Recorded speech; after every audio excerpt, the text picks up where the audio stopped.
Hello and welcome back once again to my home where I'm doing another chapter book story time. Today is going to be the first part of another two-part video, and I'm going to read chapter 1 of a book in this video and chapter 2 of the same book in the next video. And that book is called I Will Always Write Back. It is a young adult nonfiction memoir, which there's not a whole lot of. There's some, but not as much as there should be. And of the ones that I've read, this one is absolutely fantastic. In fact, I think it's one of the best books I've read in the past few years. I love a good story, and I love it even more when it's a good true story. So I Will Always Write Back, if you've never heard of it. It's told in alternating chapters by a girl named Caitlin, who lives in Pennsylvania, and a boy named Martin, who lives in Zimbabwe, all the way in Africa. And it starts out in 1997 when Caitlin and Martin began a pen pal correspondence as part of a social studies class assignment. The kids in Caitlin's class are writing to kids in Martin's class. And the first chapter is Caitlin's chapter, and I'm going to read that now.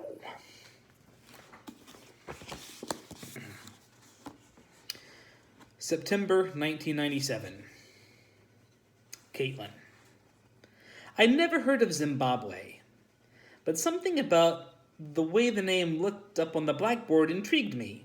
It was exotic and difficult to pronounce. It was also the last country in a long list that Mrs. Miller had written in chalk. She asked each student in my 7th grade English class to pick one place for a pen pal program our school was starting that year. I was sitting towards the back row. Usually, I spent that period passing notes with Lauren, my best friend. Or staring out the window daydreaming about boys.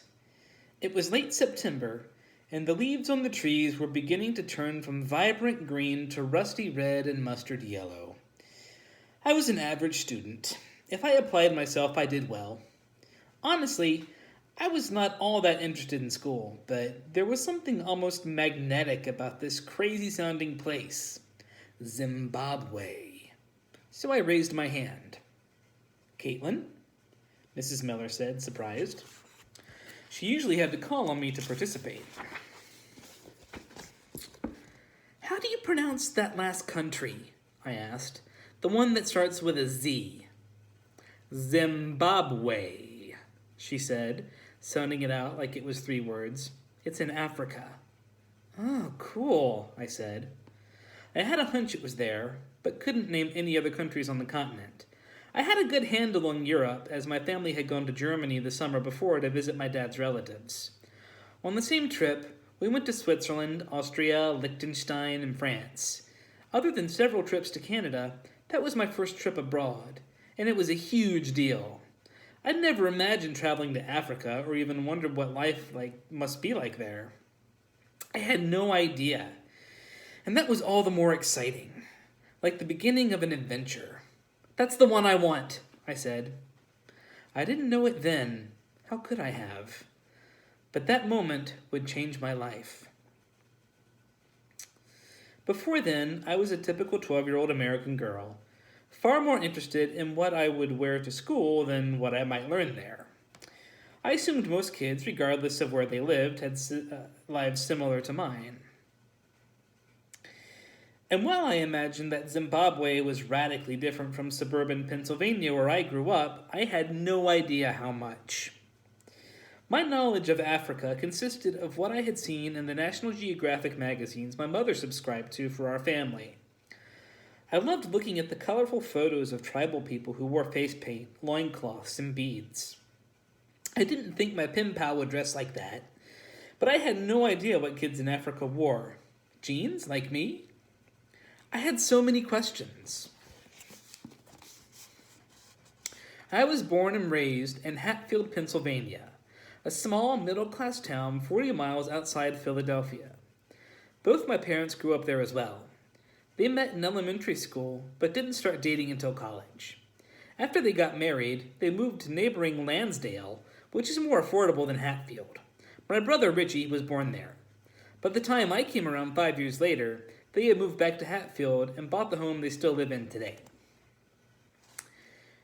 There was no reason to ever move. Hatfield was a great place to live.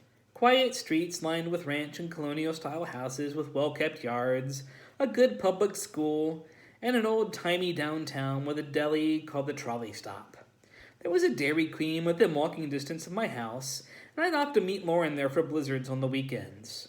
Otherwise, miles of farmland surrounded Hatfield, even though it was less than an hour away from a major American city. And truthfully, we rarely went to Philadelphia because there was so much to do in Hatfield. Whether softball games on the weekends, roller skating at the local rink, or just hanging out with friends at the nearby mall. My summer trip to Europe did give me some sense of a world beyond suburban Pennsylvania, though. When I was in Germany, I was struck by how different my cousin Carola was from me. Like me, Carola was tall and blonde, but when I first met her, she was wearing cut-off jean shorts and dark brown knee socks with sandals. I thought she looked ridiculous. She also spoke English with a harsh-sounding accent, like she was always angry.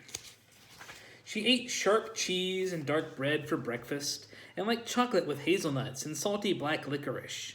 Nothing like the Hershey's Kisses and Starburst sweets I had grown up with. I assumed she was a total dork, until I went to school with her one day.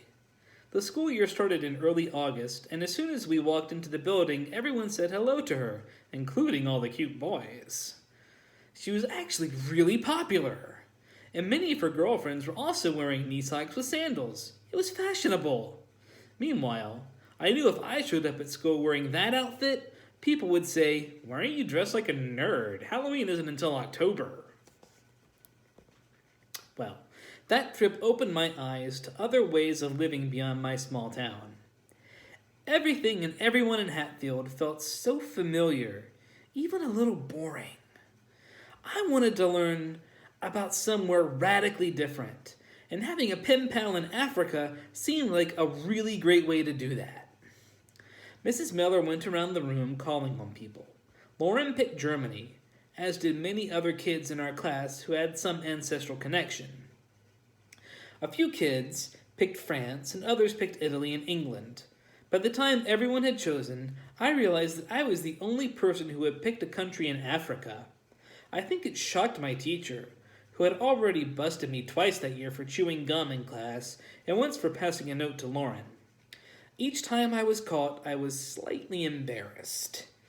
In 7th grade, I just wanted to blend in. I joined the field hockey team because all my friends were on it, even though I did not like running up and down the big field over a stick. I guess my trip to Europe had changed me. For the first time, I saw that being different wasn't a bad thing. It was actually kind of cool. Our homework assignment that night was to write a letter to our new pen pal. Since we did not know who would be receiving our letters, Mrs. Miller said to simply write, "Hello," instead of "Dear so-and-so." I was actually excited about homework, maybe for the first time ever. That afternoon, I sat on the bus next to Heather, my other best friend, who was a year older and who lived 2 houses away from me. I told her about my pen pal assignment. "Oh, that's so cool," she said. "What are you going to ask?" It was a good question. I had no idea what to write or where to start. I thought about it as the bus pulled out of the school driveway. Penfield Middle School is just down the street from Hatfield Quality Meats, a pig slaughterhouse, which my school bus passed every morning and afternoon. That meant most days I could see the pigs, some as big as miniature ponies, arriving on the back of huge livestock trucks, their pink and whiskered noses sticking through the metal crates. That image, and the squealing sounds they made as if they knew what would come next, always broke my heart. But the rendering days were even worse. The air filled with the stench of garbage cooked in bacon. The smell would stick to your hair and clothes like cigarette smoke as it wafted into our classroom's open window on warm days back when our school didn't have air conditioning. I certainly would not write about that. It was the one thing I did not like about my hometown. Hatfield was also known for its dairy farms, which I much preferred. I pressed my forehead against the window as the bus passed by rolling green fields dotted with black and white cows grazing. They have much better lives than the pigs, I thought. I wondered what my pen pal saw on her or his way to school. I knew there were elephants and giraffes in Africa. Were they like our cows, grazing on the side of the road? There was so much I wanted to find out. 20 minutes later, the bus stopped at the end of my street, a cul-de-sac. I knew every family in each of the 12 houses that lined the road. In the summer, I played flashlight tag and kickball with other neighborhood kids. In the winter, when it snowed, we'd build snowmen in each other's front yards. My family's house was beige with navy blue shutters and a matching front door, which we hardly ever used. Instead, I always went in through the side door. There, Kava and Romeo, our two giant schnauzers, would always be waiting for me, doing their welcome dance, which entailed wagging their whole bodies and jumping up and down at the same time. They followed me through the laundry room that was also a mud room for all of our coats and boots, and then into the family room, where they returned to their still warm spots on our couch. As always, I threw my backpack at the bottom of the stairs, one of my mom's rules, before heading into the kitchen to grab a snack. My mom was always home when I arrived. Before I was born, she worked as an office manager for a doctor in town. Then, when I was still a baby, she decided to go back to school to become a teacher. She wanted to be home when Richie and I finished school every afternoon, and she wound up getting a job as an elementary school teacher in Central Buck School District in the neighboring county. Now that I was in middle school, I didn't see her during the day, but I always found her waiting for me in the kitchen when I came home. That afternoon, she was sitting at the kitchen table reading the newspaper. "How was your day?" she asked, peering up at me, her big blue-green eyes gentle but curious. Most days, I filled her in on my softball game schedule or complained about too much homework or mean teachers. But on this day, I had something interesting to report. I got a pen pal today from Zimbabwe. "Where?" Mom asked. "In Africa, Mom," I said and rolled my eyes. I couldn't believe she didn't know where Zimbabwe was. She was a teacher after all. "Oh, do you mean Rhodesia?" she asked. My mom went to get a world map from the living room, which laid across the table. "Rhodesia," she said, pointing to a tea kettle-shaped country in the southern part of Africa above a place called Botswana and next to one called Mozambique. My mom then pointed to a date on the map, 1977. It was 20 years old. "Countries in Africa change all the time," she said, in a matter-of-fact way. She mentioned the word colonialism, a vaguely familiar word. "What does that mean again?" I asked. "It's when powerful countries take over other countries and call them their territories," she explained. "Like America. It used to be a British colony, but we fought for our freedom. The Zimbabweans did the same thing." I had studied American history the year before, but I was having a hard time making the connection. It was all very confusing, but one thing was clear. I needed to learn a little more about this faraway place before I could even begin writing my letter. I didn't want to seem stupid. When my dad was not traveling for work, he arrived home every night at 6. He worked on energy contracts for the government, which sounds as mysterious as it was. All I knew was that he had top government security clearance, and he could not talk about his work with anyone, including us. My brother, Richie, was 17 years old and a junior in high school. He usually hung out with his friends after school, but he was always home in time for dinner. That was another one of Mom's rules. We ate dinner together every evening at 6:30, and then afterward my dad logged onto the family computer, a beige Dell the size of a television set. My parents kept it in the den, as my mother had read about predators posing as kids in chat rooms and wanted to monitor the websites Richie and I used. Back then, We had dial-up internet, which took forever. And then once we were connected, everyone took turns using the computer. That evening, I went first. I waited for the snap, crackle, pop, "You've got mail" sound sequence, and then typed Zimbabwe into a search engine, which led me to the Encyclopedia Britannica site. My mom had a subscription, which meant I could access information. That's how I discovered that Zimbabwe was liberated from the United Kingdom in 1980. I was beginning to see parallels. The Africans wanted to be free from British rule, just as colonial Americans did 200 years earlier. I read that more than 90% of the Zimbabwean people were called Shona, but that there was another tribe called Ndebele, which I think was pronounced Ndebele. Shona was the country's national language, but most people spoke English as a result of being colonized. Whew, I thought. At least my pen pal will be able to understand me. I wondered which tribe my pen pal was from, and what it meant to be from one or the other. Could you be both? Was it like being German and Irish, like me? It was getting late, so instead of doing more research, I went upstairs to my room to start writing. There, I took out a piece of lined school paper and sat on the bottom of my bunk bed where I usually did my homework, and I began my letter. Hi, my name is Caitlin. I'm 12 years old. I live in Hatfield, Pennsylvania. I'm in the 7th grade. My brother Richie is in 11th grade. I paused. What else should I write to this person halfway across the world? I scanned my room for inspiration and spotted my collection of sports trophies I had won over the years, usually for good sportsmanship, as I was never the best player or even very athletic. So I continued.